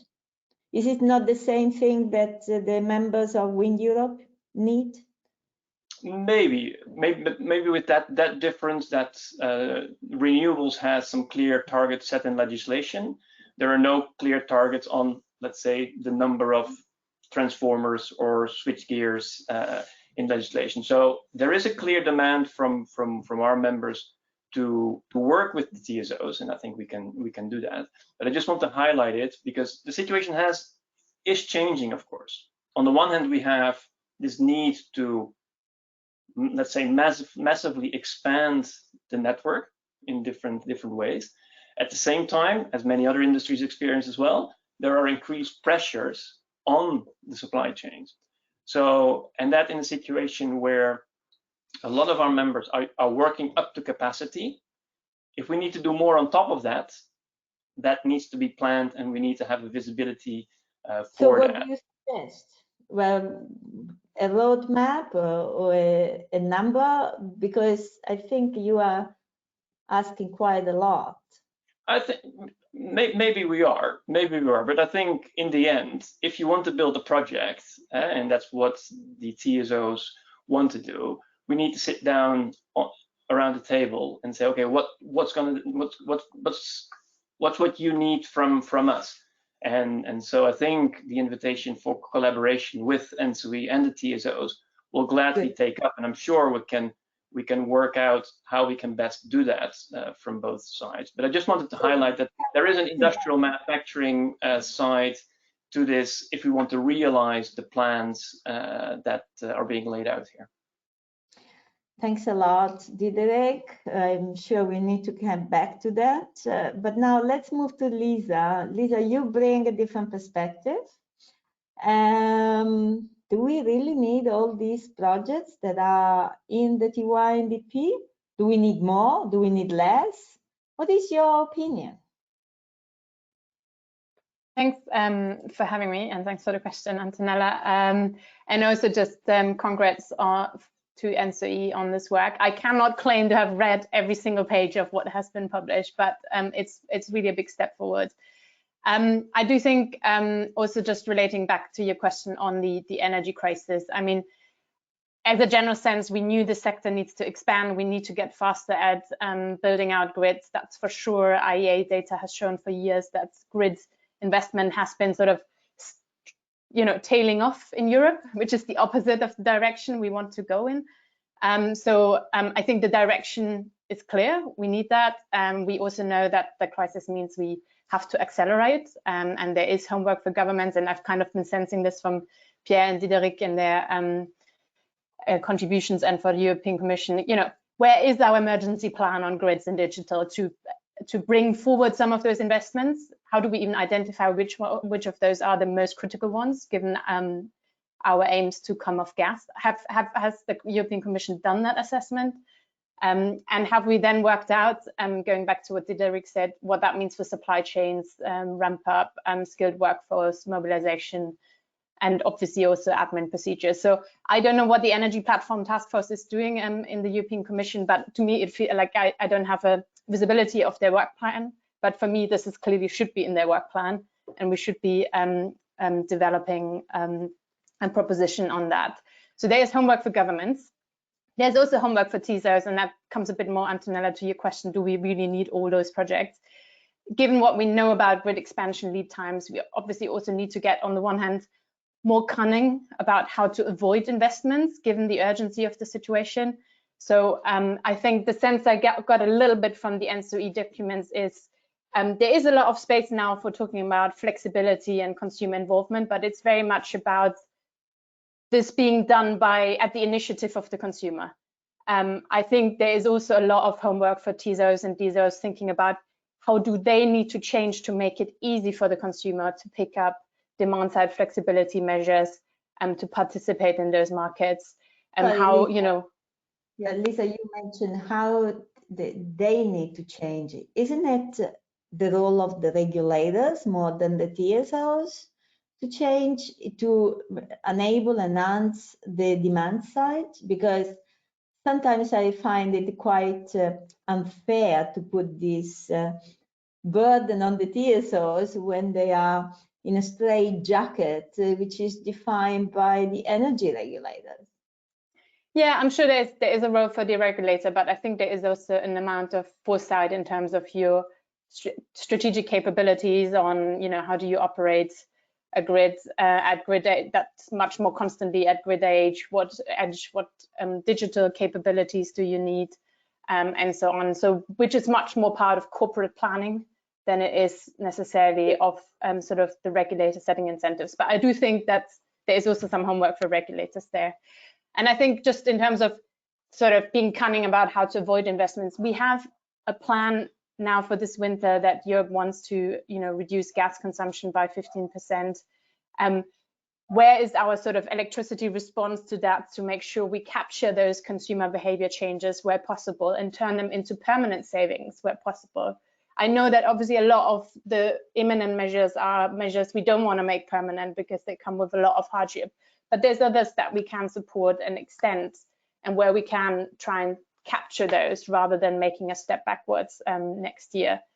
The other thing is about getting more creative. I mean, in terms of how to avoid grid expansion or accelerate it. I don't know why we've never had a conversation. This might sound silly, but we will have a lot of gas infrastructure that will be mothballed more quickly as a result of this crisis. We can obviously turn it to use for hydrogen, but we can also use the fact that there's already infrastructure to put down grid infrastructure much more quickly, right? The use is already there. So I think we need to get a little bit more creative in what we're doing and think beyond our own sector there. And finally, just one point, in general, much more urgency that we need, not only on the grid expansion. I mean, we've already had discussions for a few years, and now the G7 confirmed that we actually want a net zero 2035 objective for the power sector. We need to plan for it, not only for grids, but also for long-term storage. I was actually also, I mean, it came out in the questions, I was surprised not to see more attention to storage needs and sort of more granularity on that. We need to change our concept of energy security because cybersecurity becomes more important. Climate impacts become more important when we think about resilience of our energy infrastructure. But the current concept no longer works for us. It hasn't really worked. In terms of the gas crisis, it no longer works. So we really need to put a bit more urgency behind some of those key challenges in terms of delivering a net zero power system. Thank you very much. I think being creative is indeed very much needed. I would like to remind everyone listening that actually there is a project in north of Italy, I think in north of Italy, that has used a disused gas pipeline. They put an electricity cable inside and it was super quick to build. And so maybe we can do more of that. Of course, the gas people will not be happy, but we can discuss this separately. Lisa, what I find absolutely relevant is the need for saving. Of course, electrification is one of the saving measures. A lot of people don't realize that electrification is a major saving for primary energy. And of course, keeping this saving beyond the crisis that is not ending with the next winter, but probably will be with us for a long time, is an absolute priority. But now we move to Irina. Irina, you have been involved in the Tiwandp process yourself directly for many years, so you know it from the inside. What is your opinion? Are you also happy with your former colleagues? And what would you like to see on top of it? Antonella, you asked me a tricky question. What we can see is that we have a continuous development of the Tiwandp. Which is really good. More knowledge, more data, more emphasis on the current situations. Looking at also what ENTSO-E and Dimitri has mentioned initially, that they will have a sensitivity on the gas prices. So we see a lot of improvements in the Tiwandp overall, and we see also more flexibility on the ENTSO-E side to actually accommodate. I would not call it last-minute changes, but accommodate to the speed with which the developments in the energy sector happen. So from that perspective, I think we are really happy as Commission with what ENTSO-E has done. Of course, I will never close the door to further improvements, because this is something what brings us forward, and it's really important to continue on that stage, because I think it's not only the having of better data, but it's also a matter of having it in a way that is easier digestible and could be easier work with in the future. And even in that perspective was a lot of improvement. So just to answer this specific question, I would say yes. Maybe, if I may, Antonella, if you don't have any specific question for me, or if you allow me 1 minute, I think I would like to pick on what the previous speakers have mentioned, because this is really important. Was mentioned the savings, they were mentioned about supply chains, were mentioned electrifications, and in many cases that the electrification is the key. Kind of the bad guy here is the let's say are the molecules, which I would say usually we should not put everything in one basket. We should really think of diversity, and hydrogen for sure will play a role. We will see how much, but what we know for sure that electrification will play a bigger role within the entire scheme in the energy sector. So I would say everything needs to be tackled. Infrastructure needs to be built. Supply chains needs to be speed up, because what we see also, and we'll see also in the NSEC ministerial discussion that we'll have on 12, most probably they will also discuss about supply chain issues, because this is really important. Also, when we're looking at the offshore development, a lot of infrastructure there also needs to be built. But overall, although we have this sense of urgency, and this is the case, this is really important to have in mind when we take decisions now, we should never put the entire focus on the short-term issues and really reflect upon what would be the right approach for the future. And here I'm thinking specifically on the market design, on the idea of changing very fast market design just because we have the urgency. So I think here we have to reflect better and allow us a bit of time before we actually redesign everything. Think of a short-term solutions that fit the situation of today, yes, but going very fast into something that would require a bit more thinking, I would say let's be a bit more ponderate in that respect. Thanks a lot. Of course, I agree totally with you. There is the high fever that you need to deal with, and then you need to deal with the disease, and the disease needs a long-term plan, long-term investment. So, Dimitrios, you have had clear asks by the different speakers. I think that ENTSO-E has indeed done a huge effort in improving the entire process. I think also working with RGI has challenged ENTSO-E in the right direction. So are you going to sit with TND to develop a roadmap of what you need by when? Are you sitting together with the Offshore crowd to actually develop a very robust CBA for hybrid solutions, and how and when we are going to see the short-term measures that then can be embedded in the long-term plans, because of course saving has to remain a top priority. Long questions, and you only have a few minutes to answer. Well, thank you for that. And apologies first, because I think my web camera has failed me on the way. So you saw me before, I'm the same person.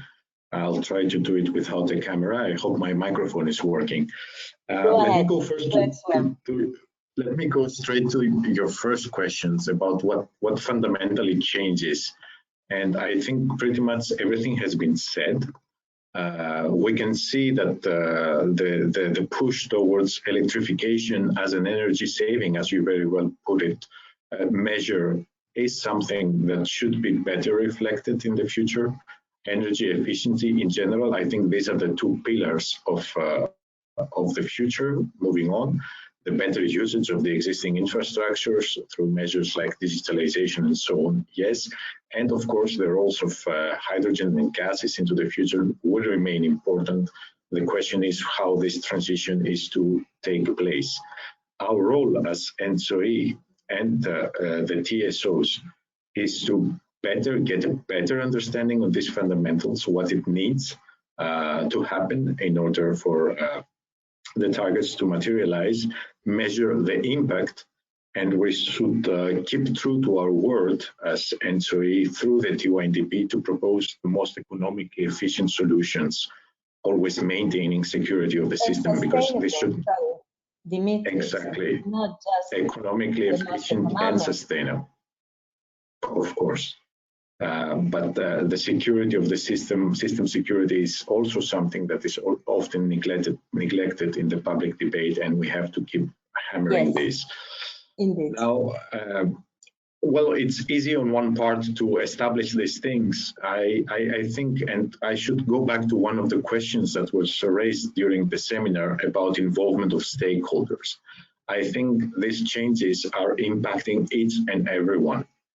And I think as well that even through the limited, let's say, scope of the Tiwandp and ENTSO-E's work, the involvement of civil society in terms of stakeholder engagement, this is something we should work. The people need to understand what is happening, what is the impact, and so on.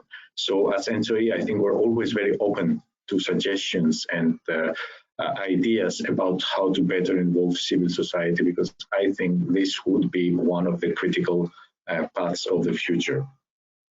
Now, picking up on what has been said on the offshore grids, as most of you should know through the latest TENI revision, ENTSO-E has the task of developing the offshore network development plans.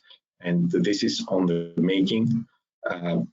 Already in this Tiwandp, we propose an update of the investment needs identification to include hybrid solutions into the mix.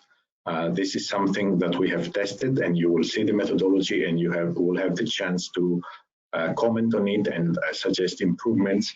Always the door is open for a more close collaboration with those interested and knowledgeable parties to work on it. In the CBA, we will assess hybrid projects. So the current methodology that we have applies to them. But again, improvements of the CBA, the TENI regulation asks for a new version of the CBA by the end of next year. And I think hybrid assessment is part of it. This being said, hybrid solutions is not a panacea. All the studies we have seen show that they do have a very good business case in certain configurations. In other configurations, radial connections or point-to-point connections may have an advantage over hybrid. Yet our ambition is that offshore network development plans, as they are designed, hybrid solutions are part of it, and they are properly considered into the mix.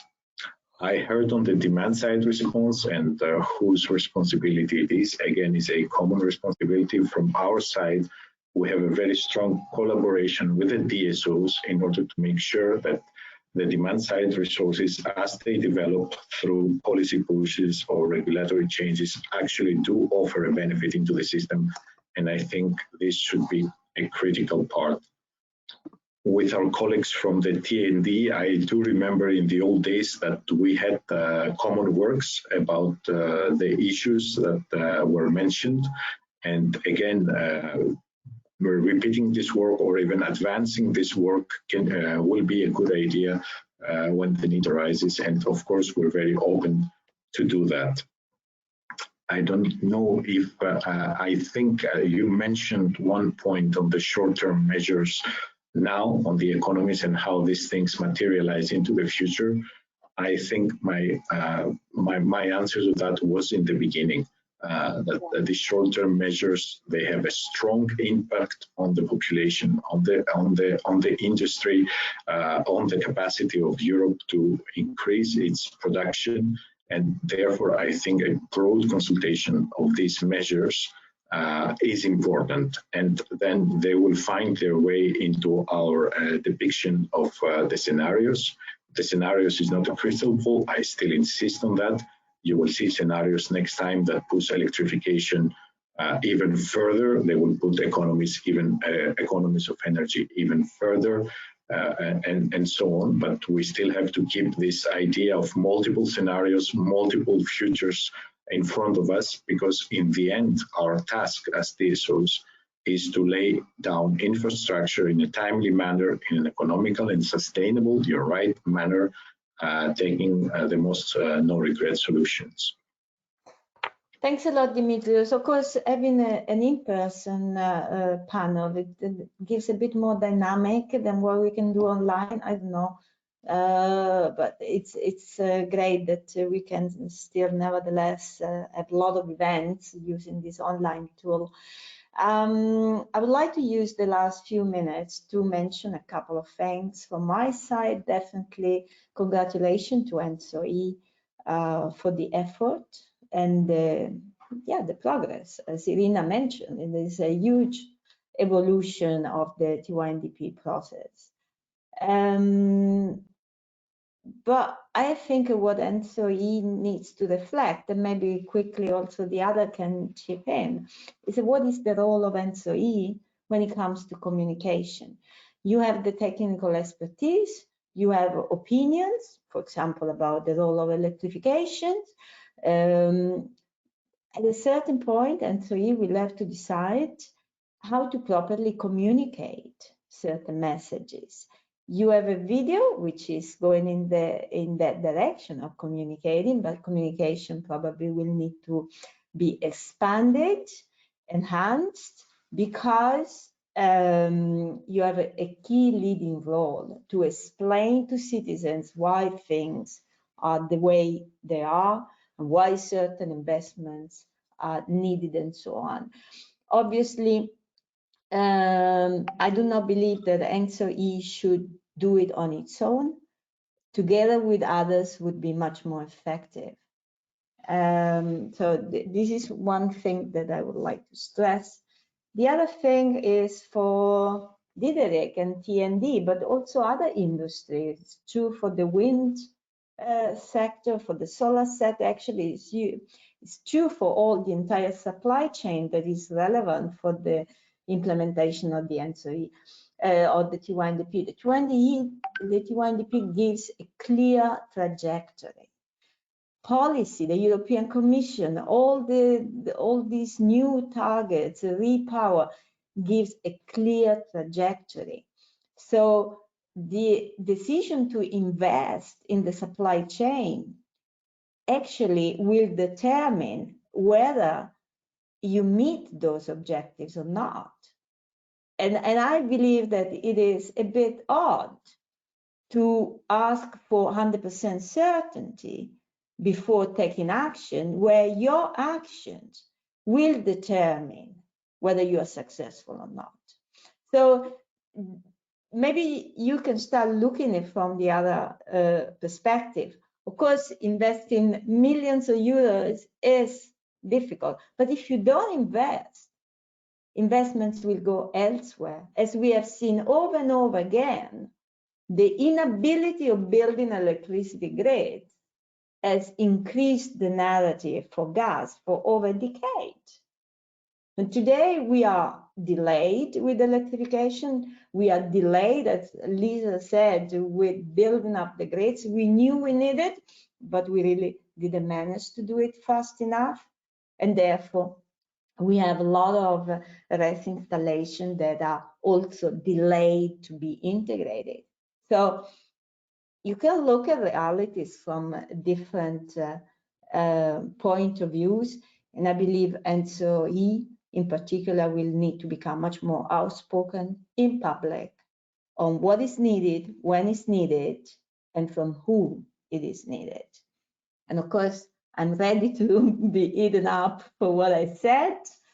And I pass the word for 3 minutes to whoever from the panelists, or even in the slide, or if it is still on, to comment. No one. Okay.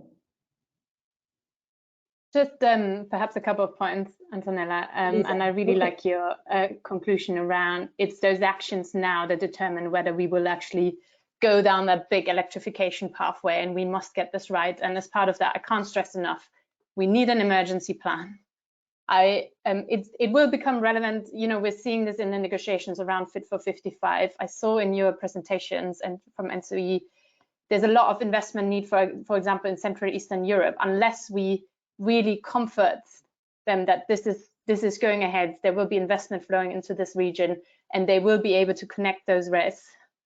They won't be able to agree to a more ambitious package. So we really need to see this connection between the actions now and the political. So I just wanted to emphasize your point here. And then in terms of the emergency plan, I also wanted to emphasize, we haven't talked about the digital enough today. For every heat pump, and there's loads more heat pumps being installed now as a result of this crisis, for every heat pump we connect that is not enabled in a way that it can be a flexibility resource, the same for every electric vehicle, we're making our job harder tomorrow, right? So we must get this right now, and this is a now thing. This isn't an in 2 years thing. This is a now thing. This must lead to a digital energy strategy. It must lead to action, it must lead to investment, it must lead to how ENTSO-E talks to digital stakeholders, how it upskills itself in that area. I'll wrap up here, but I feel like that was sort of missing a little bit. I think Pierre wanted to say something. I wanted to say goodbye, I'm not sure. I'll gladly say goodbye, obviously, but no, I just wanted to make the point. I think it was Irina who mentioned the whole discussion around market design, market interventions. Now, I think this discussion should not be happening in a vacuum. Obviously, we're in the middle of an energy crisis, and just to convey, the concern certainly of the wind industry, the renewable sector, that whatever is done here, in the next few days and weeks, needs to be mindful that there need to be investment signals in renewables going forward in order to come out of this energy crisis. Yeah, so this needs to be top of mind for everybody going forward. Obviously, this goes hand in hand with accelerating grid build-outs, without which this discussion, of course. Yeah, and of course, this market discussion has to start now or even yesterday, because it will require a lot of time before we really understand what are the key pillars for the future market design that has to be fitting for a system which is largely based on wind and solar. Good. We are in perfect time, and I thank you all, and of course ENTSO-E for the excellent work, and happy to meet you soon somewhere else. Bye. Yeah, thank you very much. Thank you very much, Antonella, and also to Irina, to Pierre, to Lisa, to Diederik and Dimitrios for giving your views. We are almost over the time, but I'll spend only a few minutes to make the conclusion. Yeah, to first to show you what's next. And well, in the short term, the next step would be getting your views. I don't know, Elea, if you can go to the next slide. Yeah, thank you. Getting your views in the public consultation and improve with your contribution the next version of the Tiwandp that will be sent this autumn to Acer and will be finally published in the beginning of 2023.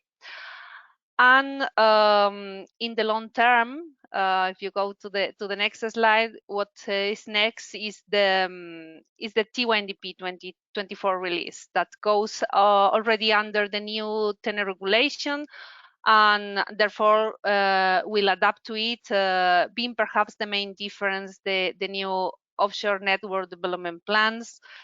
It was already mentioned that the development of the Tiwandp is a living and constantly developing process. We are convinced that this continuous improvement made the results in every release more useful. And it is needed that, as Irina and Antonella mentioned in the panel. Therefore, it's important. It's very important your views and comments today and during the public consultation, because they will fit into the discussion on the definition of the new Tiwandp. And last, if we go to the next slide, we hope that you found the webinar interesting and useful, that it helped you to realize that the grids have a central role as facilitators of the needed electrification and the energy transition. That it's also a message that the International Energy Agency claims usually, and they must be given such a role from policymakers to civil society and at all levels. Related to this, Antonella mentioned communication from ENTSO-E side will be expanded for sure. We have to pick that ball, and I hope also that this webinar also help you to see that there are opportunities to improve the power system all around Europe in order to progress to our energy independence and fulfill the European climate targets. And that all the possible options need to be considered. Creativity was mentioned, has been called for this, even efficiency measures and non-wire solutions. Also, they are not enough, as the video stated. Glad to hear that you like it, in fact. And as has been also said, the current Tiwandp portfolio is in the core of the future beyond the crisis. Yeah. And finally, well, as the slide says, I hope that the webinar also helped you to make confident and impactful decisions for the future of energy in Europe. Thank you to all the speakers today and to all the participants that join us. Don't forget to have your says to the public consultation, and see you soon. Well, thank you to all. Thank you. Bye.